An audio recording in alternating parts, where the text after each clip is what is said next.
නැත්තම් අධ්‍යාපන ප්‍රතිසංස්කරණ ගැන ඔබතුමා කිව්ව ඒක අනවශ්‍ය විදියට ගෙනාවා. සමහරු අනවශ්‍ය විදියට මේක මේ විවේචනය කරා. අපි එහෙම විවේචනය කරේ නැහැ. අපි දිගටම කිව්වේ අපි අධ්‍යාපන ප්‍රතිසංස්කරණ වලට සම්පූර්ණයෙන්ම එකඟයි.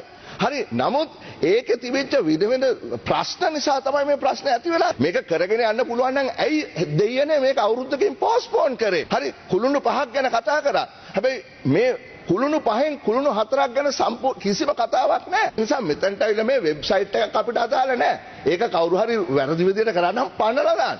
ඊට එහා මේවා කරන්න ඕනේ. එහෙමනම් පෝස්ට්පෝන් කරන්න නැතුව ඔබතුමාලා කොන්ද කෙලින් තියාගෙන මේ වැරද්ද වුණා අපි මේ වැරද්ද වෙනස් කරමු අපි මේක කරමු කියලා එකඟ වෙමු. එහෙම නැත්තම් මේ Honorable Dr. Harsha De Silva, you have 2 more minutes. Thank you sir.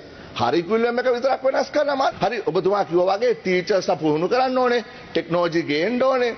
හරි සෙමෙස්ටර් සිස්ටම් එකත් එක්ක අපිට කිසි අවුලක් නැහැ. ඒක තමයි වෙන්න ඕනේ. අපි ඒකට විවේචනය කරේ නැහැ. හරි. ඉතින් අපිට අවශ්‍ය වෙලා තියෙන්නේ දරුවා ඉගෙන ගන්න කොහොමද කියන එක දරුවාට උගන්වන්න. අද කටපාඩම් කරන්න ඕනේ නැහැ. හැමදේම ඒ අයගේ තියෙනවා. හැබැයි ඒ දරුවා දැනගන්න ඕනේ කොහොමද ඒක තමන් උපුටා ගන්න දේ කොහොමද තමන් ජීවිතේ පාවිච්චි කරන්නේ. ඒකයි අවශ්‍ය වෙන්නේ. ළමා ප්‍රඥප්තියේ 13 14 18 19 වෙනි වගන්ති අත් වශයෙන්ම මේ අධ්‍යාපනය අසභ්‍යකරණය කිරීම තුළ ළමුන්ගේ අයිතිවාසිකම් උල්ලංඝනය වෙලා තිබෙනවා කියන එක කියන්නට කැමතියි.